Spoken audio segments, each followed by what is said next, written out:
Hello again, everybody, and welcome back into Cal's Corner Ministries podcast, and we appreciate you being here today. And somebody I really want to thank is Dick Smith here from the Montague area, lifelong born and raised here, I believe, correct? Correct. And we're going to hear a very, very fascinating story about him, and I think you're gonna learn a lot.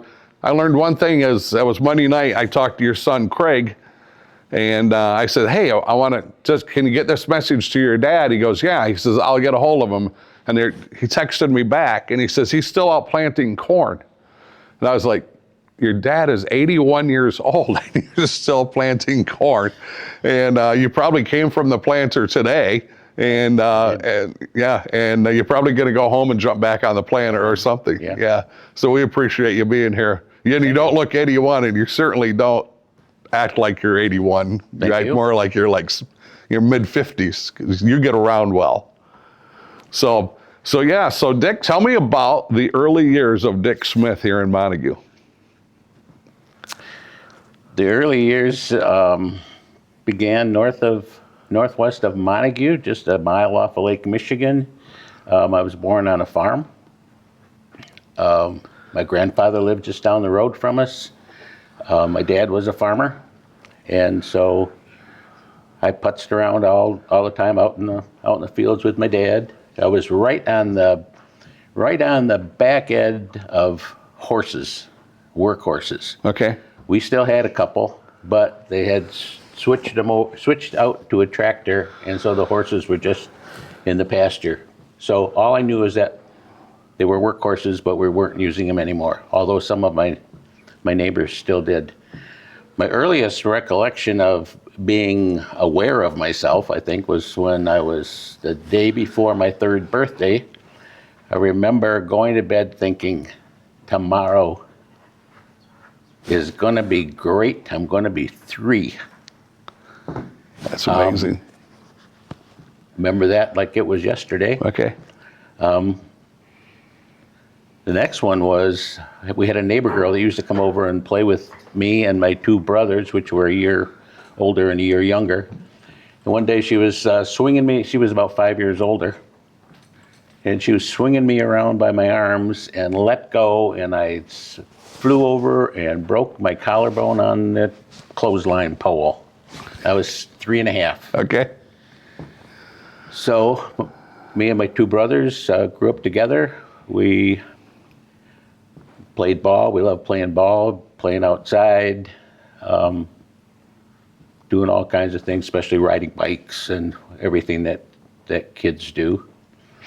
I went to Montague Elementary, which turned out being the old Sumner School, which had consolidated the year before with Montague, and they had simply just moved the building into town. Okay. So I went to school in the building the country school that I should have been in, but it was no longer in the country. It was out behind where the early school is now. The only thing I wanted growing up, from a time I can remember, was a horse. Every day I would get the Muskegon Chronicle, which came to our house every day, and go through the want ads and look for a horse. And every time I found one, I'd take it to my dad. Dad, here's one. He got sick of it, I'm sure, but when I was in the 8th grade, summer of my 7th grade year, he had gone to work for DuPont at that point, because life on the farm was a struggle. Mm-hmm. Even it was then, and it still is. Yeah. And he bought me and my 2 brothers a horse. Mine turned out to be a state champion barrel horse, which I didn't know at the time because I didn't know anything about barrel racing. Yeah. But after I found out, we went to horse show after horse show, from Muskegon to Ludington to who knows where, and we're very successful as contesting horses. Okay. So that was great. That summer we rode our horses everywhere, and I think my folks got them for us because they thought it'd be a distraction from girls. I think they thought we might be getting to that stage where we might be noticing them. Gotcha. Yeah. But the horses took our minds off it for the next couple of years. Okay. Not forever, but Yeah. for a couple of years. Yeah. That was up through probably freshman, sophomore year in high school. Getting to high school and the last year of junior high, I just couldn't get enough of basketball, football, you name it. You had to wait then till you got to ninth grade before you could play football. There was no little leagues. There was little league for baseball, but there was no youth football, no junior high football. So I just could not wait till I got to high school, and played football there for 4 years. Loved every minute of it.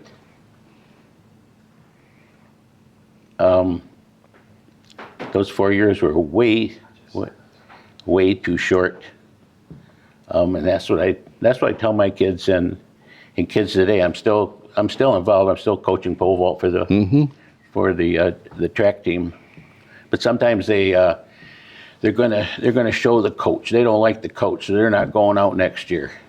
And I tell them, the only person you're hurting is you, because that coach will be here, and you're not going to make him coach any differently.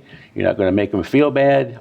All you're going to do is lose a year of athletics. So think it over before you try to make a statement and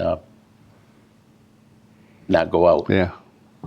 And while we're talking about athletics in high school, I found out doing a little bit of research, you were a football track star, probably basketball too, at Montague High School.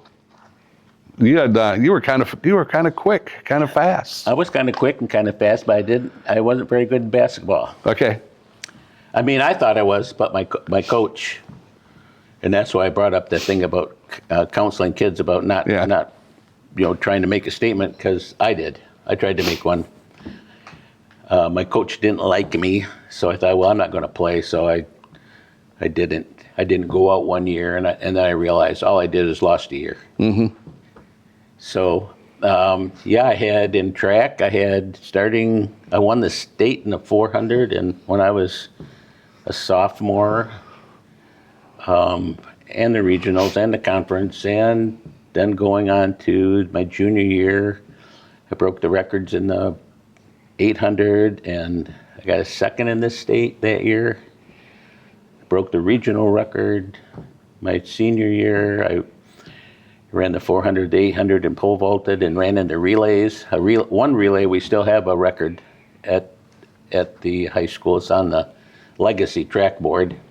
And one reason for it existing for so long is it was at the Central Michigan Relays, which they don't have anymore. And a team in 1941 had broken the record. This is 1962.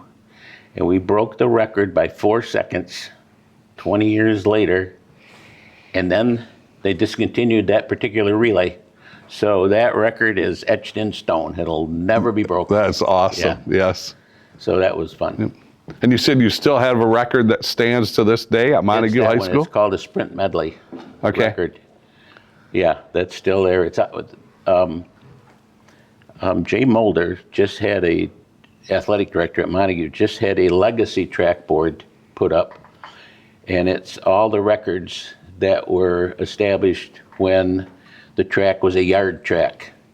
And instead of running a 400, a 800, a 200, we were running 440, 880, because it was on a mile basis or a yard basis. Yep. So those you're not supposed to adjust those to compensate for the difference in times or distances, which isn't very big. But the MHSAA says 440 is the 440 and the 400 is the 400. So you really should have a record board for both of those. So we still have myself and two of the other guys that I graduated with are still, was a teacher in Saginaw, and one still lives here in Montague. We're still on that track record. And the one I ran, tracked with him all through college.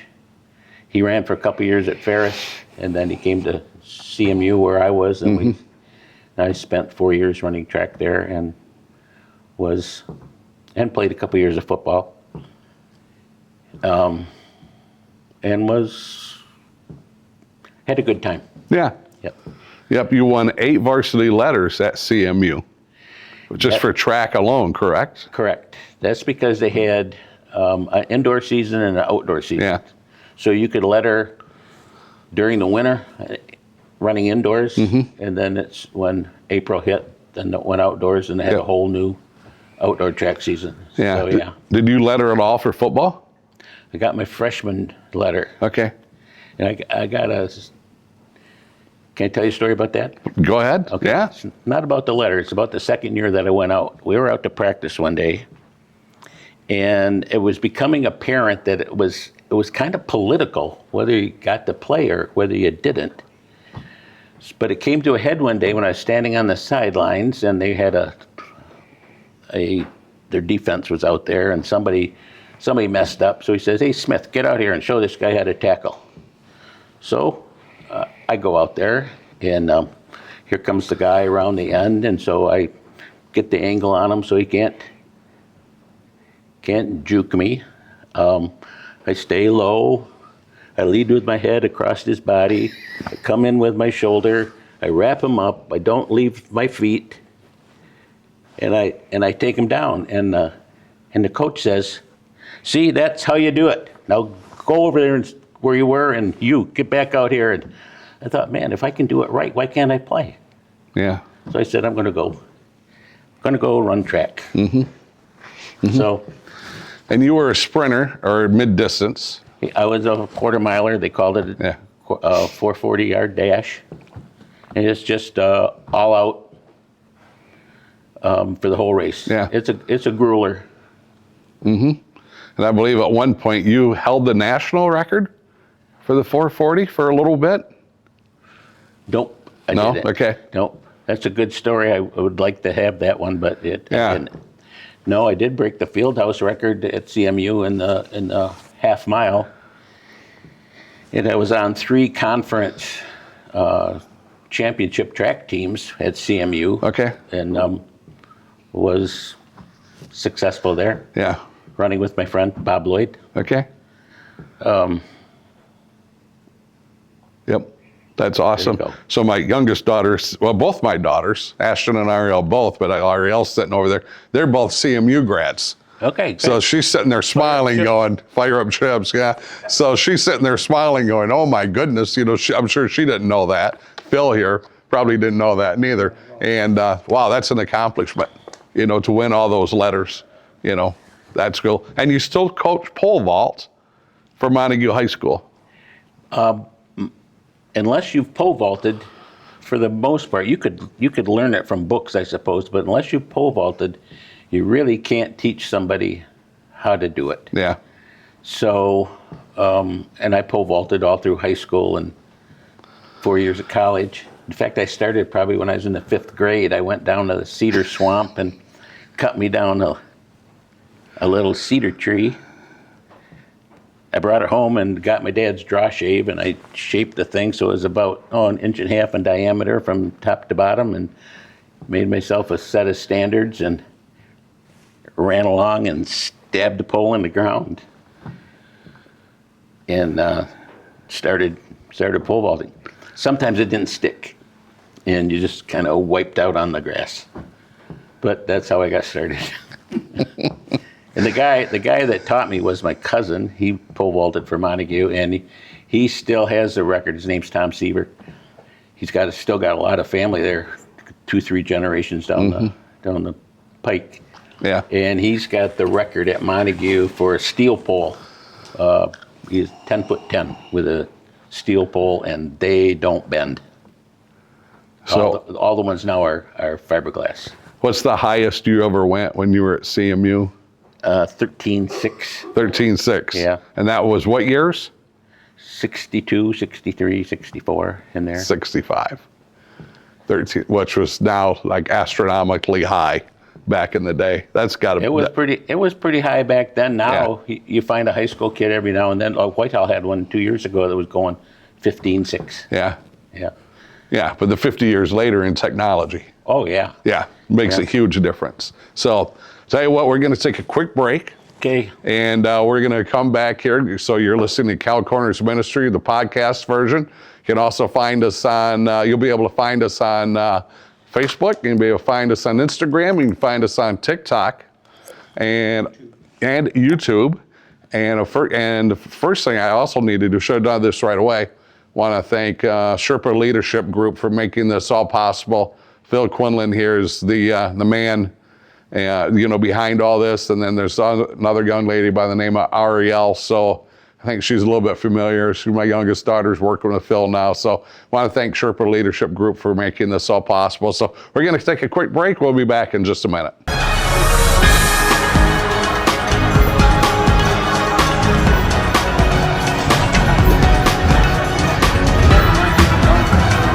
Hey, if you're a guy, especially 18 or older, we would love to have you at one of our ministries. So White Lake Men's Ministries, I do this with Pastor Craig Smith out of Whitehall. We are the first Saturday morning of every month in Whitehall at Hanson Hill Waterfront Grill. It's behind Bell's Furniture. 7 to 8, we're going to do our best to get you out of there at 8 a.m. so you can have the rest of your day to go do the things that you got to get done. The second Saturday of every month, we have Grant Men's Ministries. Grant will be 18 years old this May, and which is amazing. That's going to be 18 years. And we meet the second Saturday of every month, 7 to 8 a.m. Once again, we're going to get you out of there early so you can go on with your day. And we're just a group of guys that get together. Come as you are. Do not get dressed up. Please don't. Blue jeans, sweatshirt, a hat. Come as you are. That's how we are. We're just a bunch of guys that get together. We always have a speaker come in. They share their testimony or a story, how God has worked in their life so their walk with Jesus is easier. Love to have you. Please join us some Saturday. First Saturday, White Lake, second Saturday, Grant.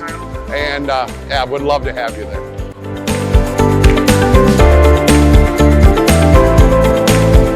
Welcome back again here to Cal's Corner Ministries in our podcast version. And once again, you can find us on Facebook, TikTok, YouTube, Instagram. We're all over the place. And thank goodness for these two right here, Phil and Ariel, because you know what? I like driving. I still like driving an M Farmall. And you know what an M Farmall is. You probably had one back in the day. I like the simple things. And Instagram and TikTok's way more complex than what I am, but that's why we have these two here from Sherpa Leadership Group. So before we get into talking about your family, I want to back up. And you said you were at the era of the end of horses and when tractors were coming to work on the farm. What was the first tractor your dad had? Well, I know what the first tractor my dad had, but it wasn't the one he had when I became aware of tractors. What he had a Fordson and a Silver King when he was still single man. But when I was at home, at I think I was 4, my dad had an F12 Farmall. Or the 12. The 12 stood for 12 horsepower. Mm-hmm. And you could get an F20. That was 20 horsepower. Yeah. Big tractor nowadays. They went about 4 miles an hour. They had steel lug tires, which my dad had switched over to regular tires so we could run it on the road. Yeah. It was pretty primitive. In 1949, my dad bought a brand new tractor. I don't know what the occasion was, but he got a new John Deere and a manure spreader and plow and cultivators and the whole 9 yards. I don't know if my mother said, either get in or get out. I don't know if that was it or not. So he bought a John Deere MT, which was 14.39 horsepower. I often thought if he'd have got a couple size bigger, he might be still farming today. But that just didn't have the goods to really farm with. So I do remember though when he had that F12, he was shoveling chicken manure out the barn window, and the tractor was just sitting there, and he had to crank them to start them. Yeah, oh yeah. So fortunately, it was out of gear because I was just walking by and I grabbed the crank and gave it a turn, and boom, boom, the thing started right up. Scared me half to death, and my dad too. But it didn't go anywhere because it was out of gear. Yeah. So that's my first recollection of tractor. An M tractor was huge in my day. Yeah. I think they were like 50 horse tractors. Mm-hmm. I had an uncle that had 2 of them, but he was much bigger farmer than us. Yeah. Yeah, and the H was before that, and yeah. Yep. At one point, when we were raising celery and doing both at the same time, we had 10 M farmals Really? on our farm because they were just really good at pulling. They were good pulling tractors. They didn't have a live PTO, but they were just good at pulling. And so they would pull our celery wagons, pull our manure spreaders, which took all the scrap celery back out the field, pulled our mint tubs. And I still have one, but it has a 327 Chevy sitting in it. No kidding. Yeah. A pulling tractor? No, it's just a parade tractor now, basically. But You do wheelies in a parade? no, that's too scary. No, Yeah. we had some here we just completely went off the rails on the podcast. But we had a rule that none of our employees could drive it. It was so scary. Yeah, it would go 70 miles an hour if you could hang on to it, but you can't. They were built to go 15, not 70. Yeah. Yeah. So there's a little history lesson on farming, and I know what a Fordson is, and I know what a Silver King is. So I had forgot all about Silver Kings. My dad said in the spring, when he tried to take it out of storage, which was usually, inside the middle part of a corn crib, Yeah. that the lugs would freeze into the ground, Okay. and if you tried to go forward, they were so short they would flip right over backwards on you. So you always had to take them out backing up, so they wouldn't flip over. And a lot of guys got killed on those things. Also, not to wander off, but those Ford 8Ns were famous for killing their driver. Didn't take a whole lot. Drawbar was high, and so it tipped them over backwards really easy. Yeah. Yeah, we had a Ford Jubilee on our farm. Oh, did you? Yeah. Yeah, I had a little finish mower on it. So, okay, we got through the farming. Farming 101 history here. Phil and Ariel are looking like, what are you guys talking about? So, all right, let's hit family. Tell us about your family, your wife. How do you meet your wife? When I was in college, they had what was called at CMU, it had a 5-year program. And for me, it worked out great because money was always a struggle.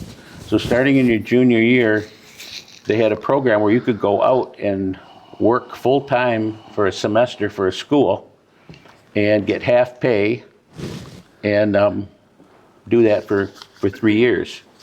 Well, they discontinued that program because the schools you were going to, they were supposed to mentor you and supposed to have an aide for you and help you become a teacher, but they saw a cheap teacher, so they gave me a full schedule and said, here.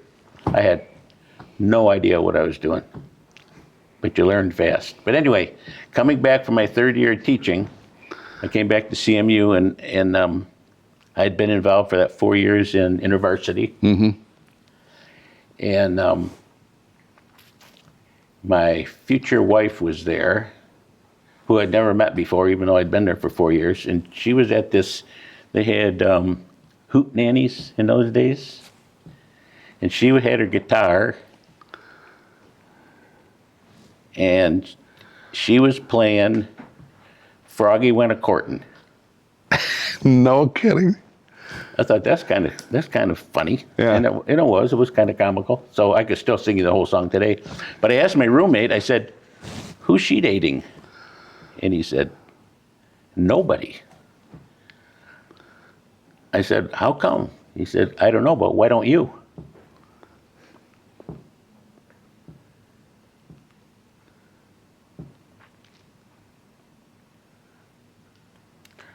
This is not emotional at all.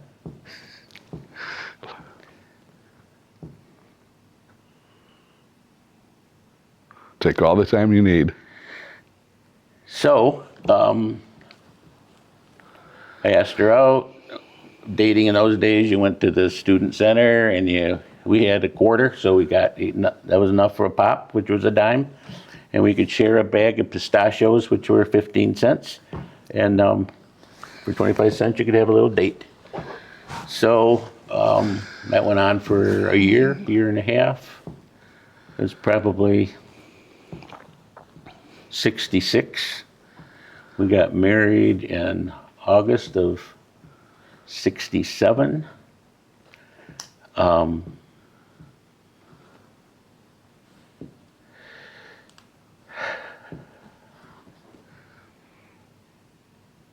There is a part that I think was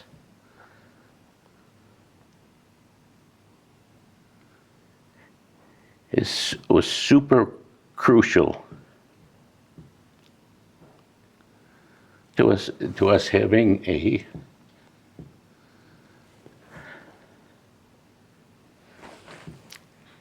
a successful marriage. And we were both Christians at the time.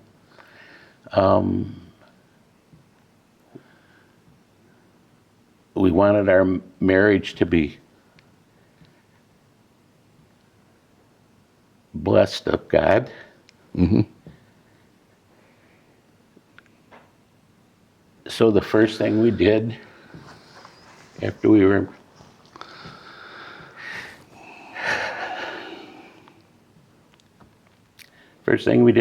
married was knelt down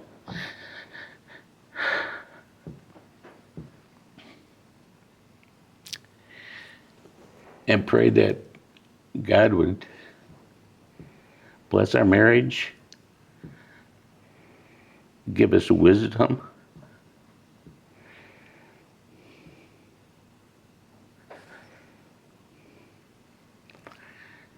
show us how to raise our children, help us to keep our family, our children, a priority, no matter what we were doing as far as a job went, which he did, God did, and I have 5 Christian kids.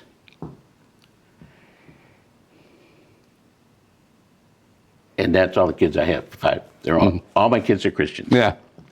I've got 18 grandkids, and the bulk of them are their parents have led them to the Lord. I've got 6 grandkids that are just 4 is the oldest, I think. So that was the beginning of our marriage. And as I look back over the last 57 years, God has been really faithful. The path we've taken is not the one I had planned, but it was the right one. So I was going to come back from Detroit. When we left Detroit, let me back up a little bit. When I graduated, I taught school for a couple years, and I thought it was boring. I didn't really like it. Yeah. I had 4 classes of science, and they were 70-minute classes, and they were the same class. I said, I got to do something else. Yeah. So we went to, prior to that, we'd been involved in Campus Crusade at CMU. We went with a bunch of kids to witness on the beach in Fort Lauderdale when we were in school. When we got back, we said, I'm going to get out of teaching. And we decided to go work for Youth for Christ in Detroit. It was called BCY in Detroit. And so we went there for 3 years. I worked with inner city youth. It was called Lifeline. It was kids that were struggling in school and just in society. So we were there worked with them for 3 years. But I had to raise my support. And I can't do that. Yeah. I cannot go say, hey, I'm doing this. Can you give me money? So I can't sell anything either. I tried selling something once, but my approach was, I got these things here. I can't imagine why you would want one, but if you do, come and see me. So I was a failure at that kind of sales. So I left there for that reason. I just couldn't raise support anymore. I just didn't. I always felt that if God called me into that, how come He can't pay the freight? So I got out. I got out of that. I went to work for my boss, who was the executive director of Youth for Christ in Detroit, and he was in the insurance business. So I was a casualty insurance agent for 3 years. Mm-hmm. We moved out because the kids were ready to start school, and we didn't want to start them down there. So we said, let's move back. So, am I getting too wordy? No, you're perfect. Oh. This is awesome. Anyway, I'm sitting in my office one day in Detroit, and a real estate friend of mine walks in, and we insured the houses that he built. So I said, hey, when you're out and about, look for a 10-acre hunk someplace. Said, I'd like some hills, like some woods, and maybe a stream running through it. That's what I'm looking for.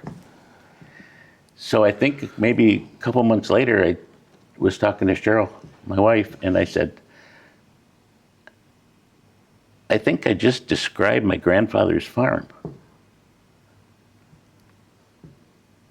which I had. So he said, let's move back home. The house is empty. My grandfather was 98. Mm-hmm. He'd been out of the house for 3 years living with his daughter. Yeah. So we moved back to that house with a stream and a woods and hills and valleys and hanging wallpaper from the ceiling, because that's what they did in those days. Plaster falling off the walls, the kitchen roof leaking like a sieve. And that first night we laid back on the bed and looked at the ceiling and said, what have we done? And that part is history, because then we started working on the house, and 50 years later, it's pretty shipshape. But the one thing, we could not get that kitchen roof to quit leaking. Till only maybe 10 years ago, we finally got a steel roof on that house. And still, well, if we drive home from church in a rainstorm, we say, guess what? Kitchen's not leaking. So that's when I came for breakfast 6 months ago. That's the same house? Yeah. The kitchen is new. The kitchen is new. Yeah, okay. But everything else is original, yeah. Wow, before we take a break here in a moment, you went to Fort Lauderdale. I did. So that would be like Actually, we went to Daytona Beach, now that I think of it. Yeah. So would that be like during spring break? Yeah, during spring break. I'd sit here, you might have noticed some of my daughters here, and I'm looking at her, and both of them, when they were at CMU, went on mission trips down to Florida, and essentially doing the same thing you were doing, just decades later. Giving rides and. Good going, Dad.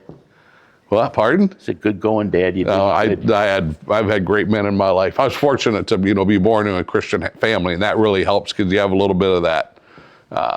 You immediately get that faith component and sowing into your life. But I find it.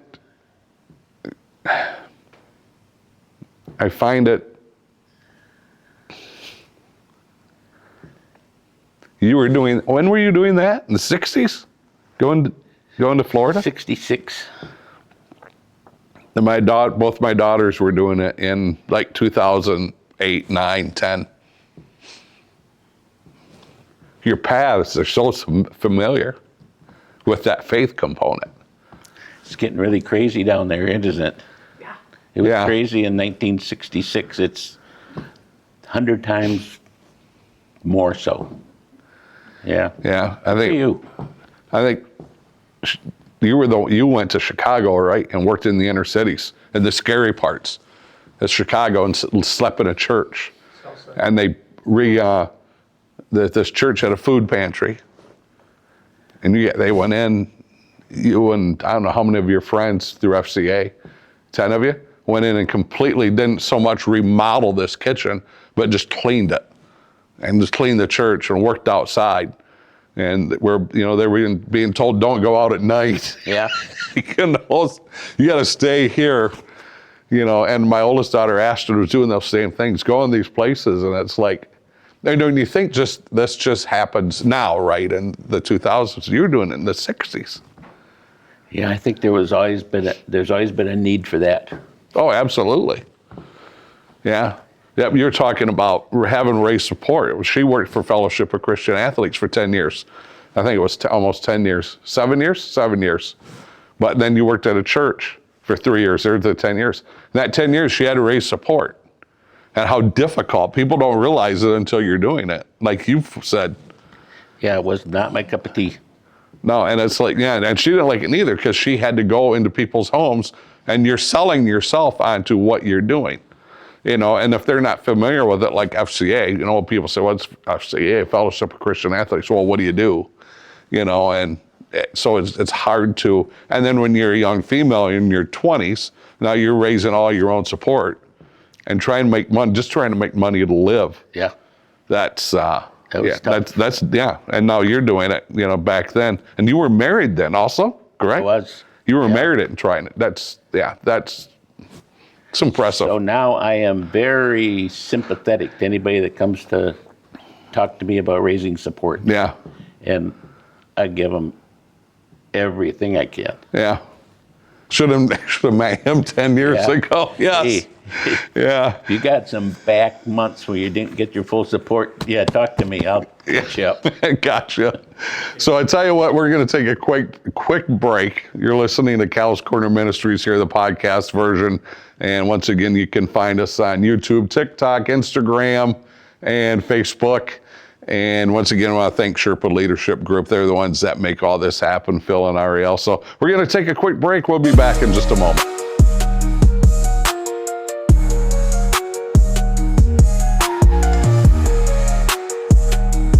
So we're back. We kind of started rolling here again, and so we're back here with Cal's Corner Ministries, the last segment, 20-minute segment or so here left to go. Sitting here with Dick Smith here, native of Montague, and boy, the first two segments have been awesome.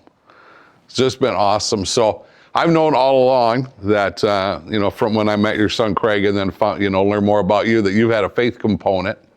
For 81 years, you've had a faith component. You've traveled. We've talked about some here just recently in the last segment. About some of the places that you've been sharing your faith, working for a ministry where you had to raise your own supports. We're talking about how you went to Florida during spring break and all that. Just learning that you in between segments here that you've been in Honduras, did some work in Honduras. So you take all that in 81 years, but somewhere, somehow, somebody invested in you with your faith, and you became a believer. And when did that start? That would have started the day I was born with my mom and dad. Okay. They were both believers, went to church every Sunday. My mom read me, and us three boys. There's 5 kids in my family, but 3 boys were real close together in age. So every night she'd read us a Bible story out of, David and Goliath, or Daniel in the lion's den, or all that stuff. So I was aware of all that from the day I can remember. Yeah. We went to the Baptist church, and back then, and I don't know if they're still the same way today, it was all hellfire and brimstone. And so even as a young man, I knew that accepting Christ was paramount. So I did I was 8. I think shortly after that, we went to some church in Muskegon where they had a baptismal pool, and we got baptized. And then I was consistent. I was consistent through grade school and high school and in college. Well, following the Lord, I didn't go off track. Stayed pretty much within the fold. But after we got married, and this is an interesting thing even to me. My wife was a Christian. She was born and raised in a Christian family, and I don't know. We've been married for 4 or 5 years or something. We said, I'm glad we're saved. I'm glad we know where we're going, but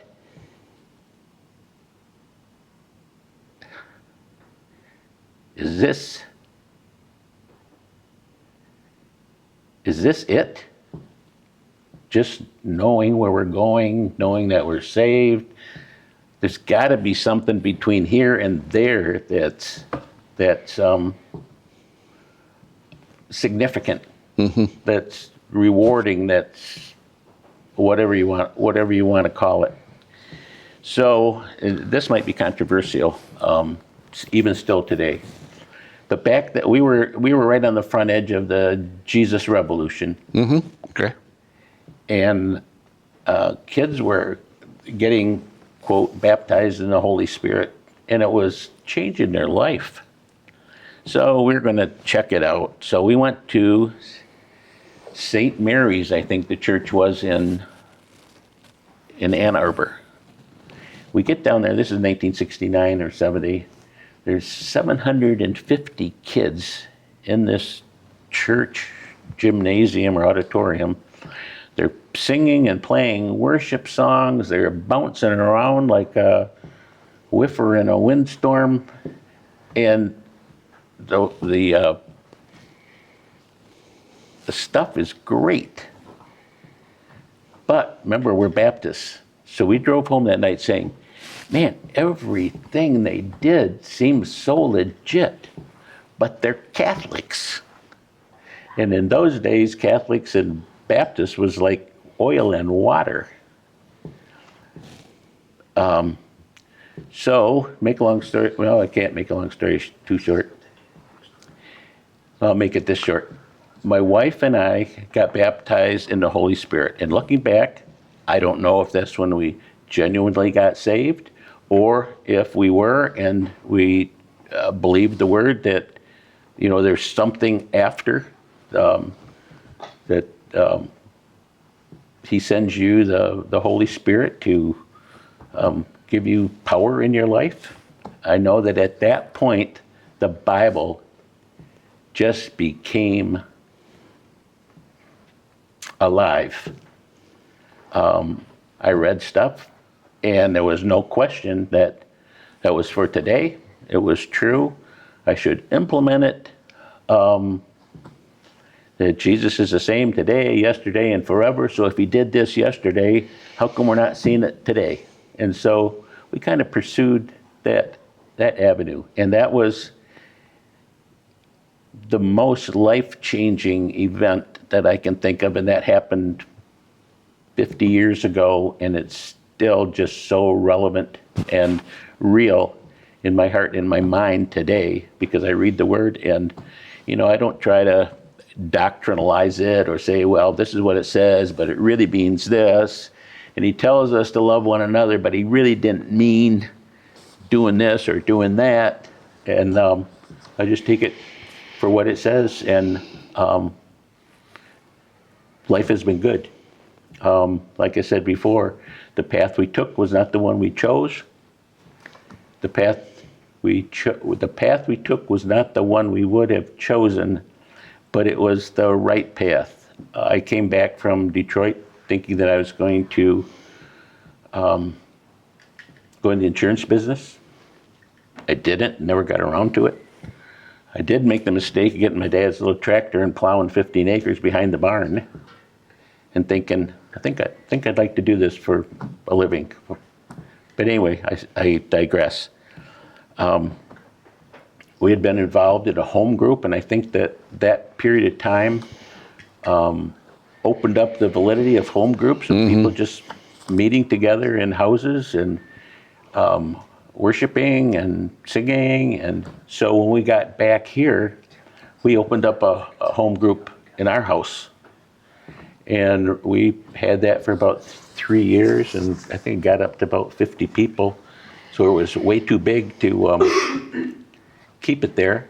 So we split it, moved them into 2 different places, and so on. So we're no longer involved in that, but I'm still very, very supportive of home groups. However, going back to some of the denominational things that were in play at the time, we had a local church that was praying that God would burn our house down because they said we were having seances and there should be no Bible studies outside the confines of the church building. So we were persona non grata in that area, but it didn't stop us or slow us down because it was so valid.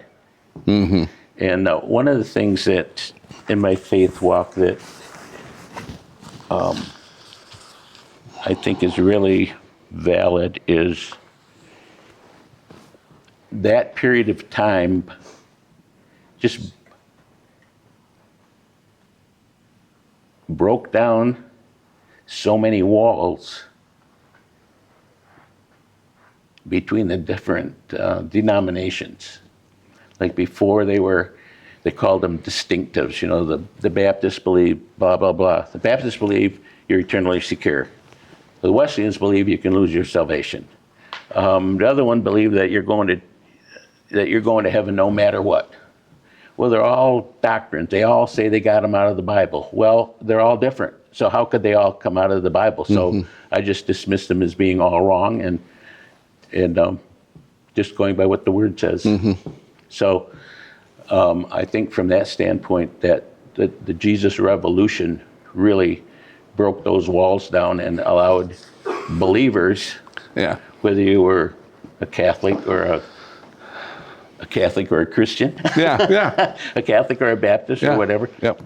When I was principal at Oceana High School, we had a daycare, a nursery, because we had some of the students that were moms, and we hired a girl, a lady, from Whitehall.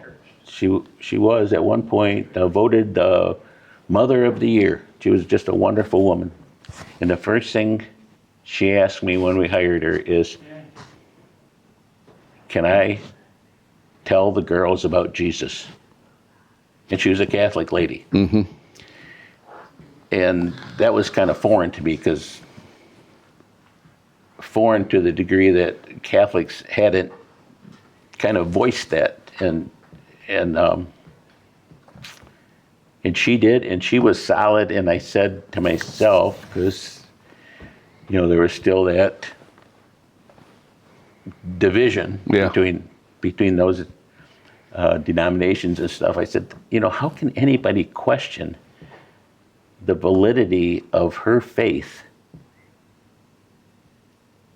because the name of her church is wrong, in their opinion?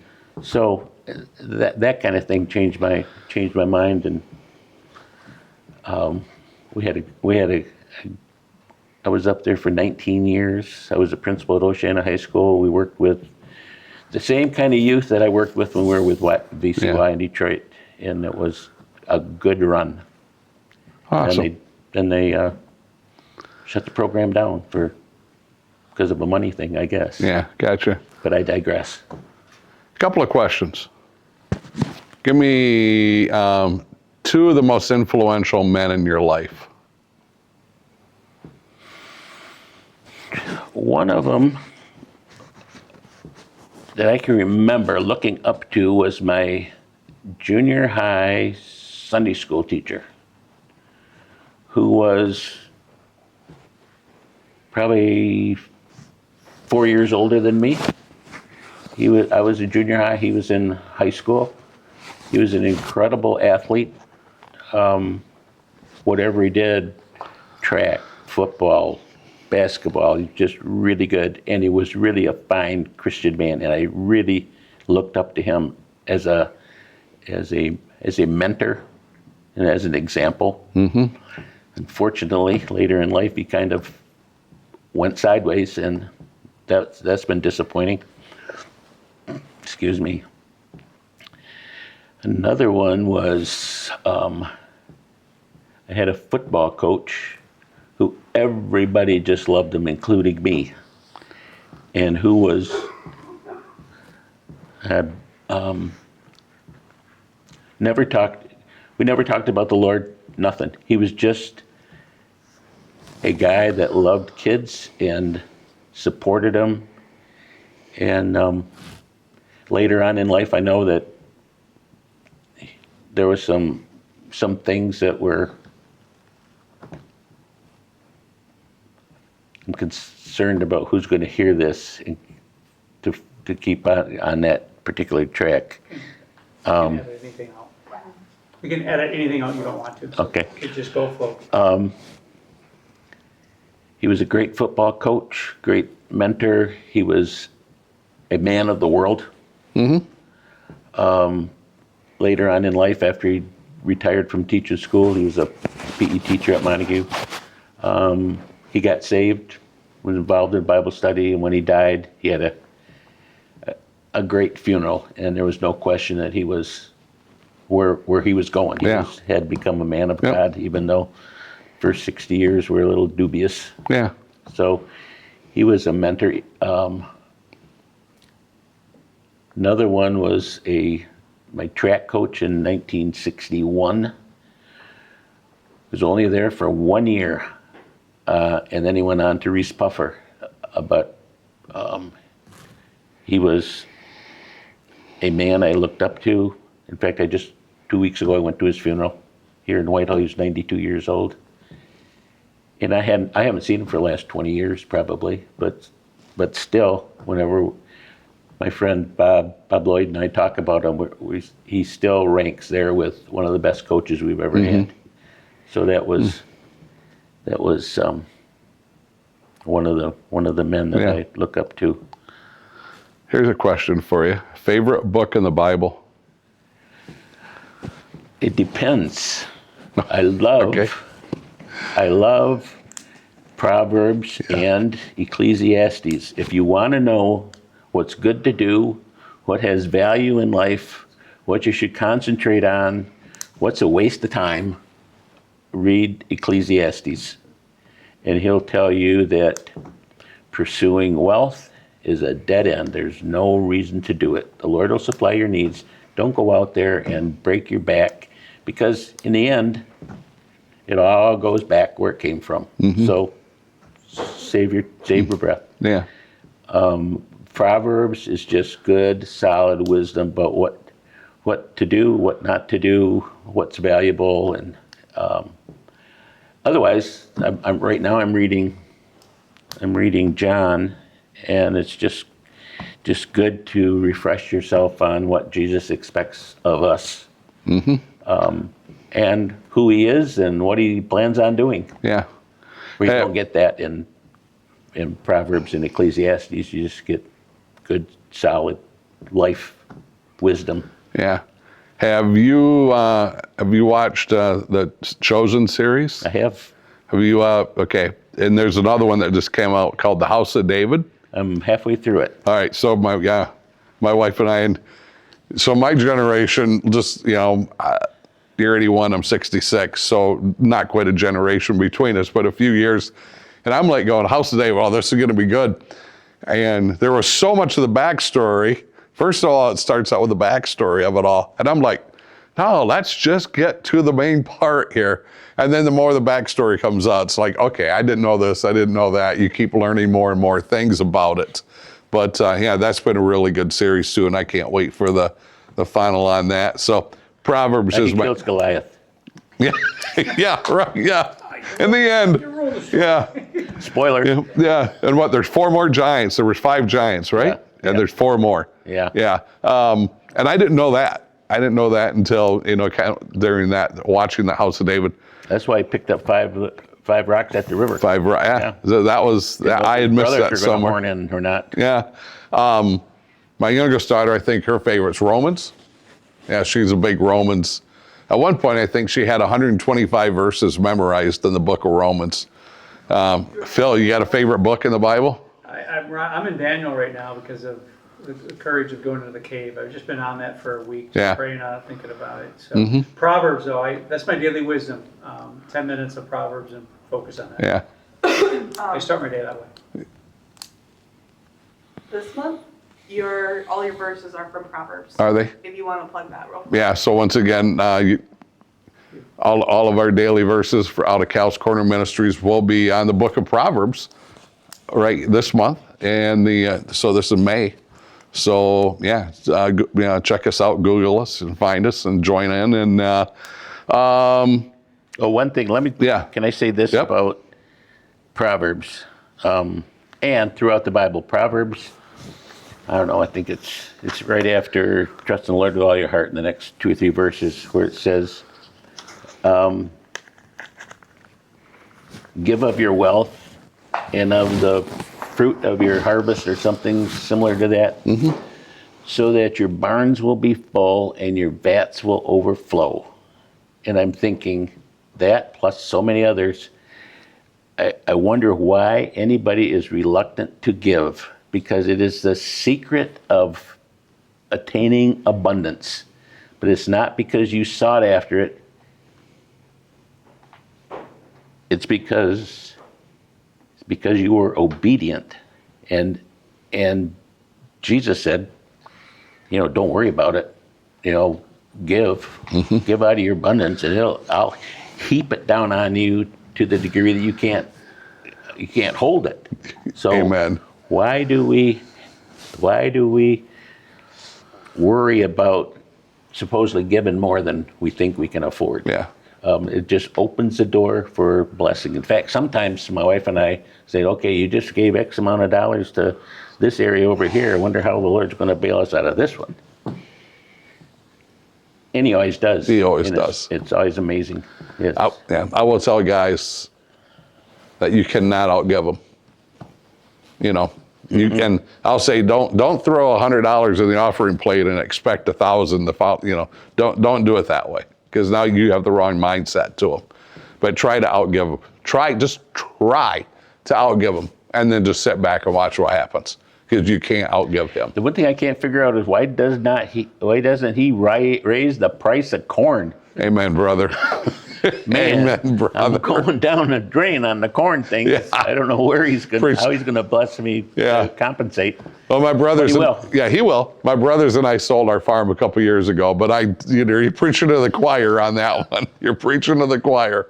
And hence you're 81 years old and you're out planting corn the last 2 nights and spraying and Isn't doing that dumb? No, it's brilliant. It's brilliant. That's what makes you successful. Oh, okay. Yeah, it's not, that's what makes you successful. And that's that generation. That's that generation. Well, the joy I get out of it now is my grandson, after he worked at a CAFO in Indiana and graduated from Taylor, called and said, and he's worked for me for a couple summers when he was in high school. He said, I think I want to come back to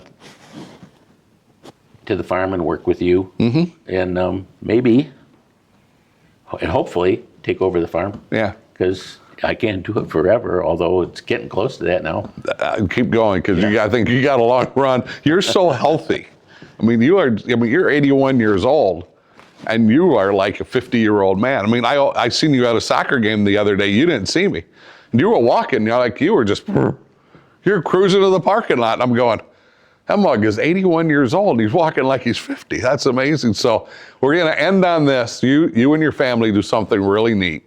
And every Friday morning at 10 a.m., any of your family that's available, they come to your house and you have a family breakfast. And you invited me about 6 months ago to come over. And that was like one of the coolest things, because they all come in, you sit down, pray, and you share a meal together. And it's every Friday at 10 a.m. That's really cool. That's impressive. Craig started that when he moved back from Chicago. Boy, it's got to be going on 20 years ago now. And he Okay. just thought he'd like to spend an hour on Friday morning, which is his day off here, Yeah. and just have coffee. Well, it caught on so that all the kids want to come. Yeah. Stephanie, my daughter in Vicksburg, can't make it. Of course, she's 150 miles away. But we've had a guy from South Africa that's a missionary there, a South African, no, not South Africa, Zimbabwe. There's been people from everywhere. Craig brings his friends from Chicago. Whoever he can grab a hold of on Friday morning. Sometimes my wife is just frantically frying eggs and bacon because there's 15 people there instead of 5. Yeah. It's really good. Yeah. It's like really, really good. So it's been Yeah. good. It's been every Friday, except I think we're going to cancel tomorrow because a bunch of us are going up to the state track meet, and we got to leave at 7 in the morning. Gotcha. There we go. 81 years old, still giving back. Sign me up, right, Phil? Amen. My body's all beat up. I'm recovering. I'm a month out of knee surgery. I come limping in, but no. So if I could have it, sign me up. I'll sign right now. Sign it. Beautiful. Yeah. Once again, thank you, everybody. Dick Smith, this has been amazing. You've been real. You've been authentic. You've shared your vast knowledge with us in just an hour. That we could do this for 3 or 4 hours just to sit and listen to you. Thank you for being willing to do this, because a lot of men won't. And you came in and you were real, and that's what men at my age and Phil's age, he's in these early 60s, that's what we need. And the younger, we all need that. We all need that. And you knocked it out of the park. So once again, Thanks for having me. Oh, absolutely. Once again, we want to thank Sherpa Leadership Group for making this all possible. Once again, you can find us on Facebook, TikTok, Instagram, and YouTube. And so please like us, and you can follow us. And this will be out here. We'll have this published, or we'll have this out on all of our media platforms probably within a week. So Phil and Ariel, thank you very much. Dick, thank you very much. And guys. thank Evangelical here for letting us use this beautiful room. Until next time, God bless. Have a great day. See you. Bye.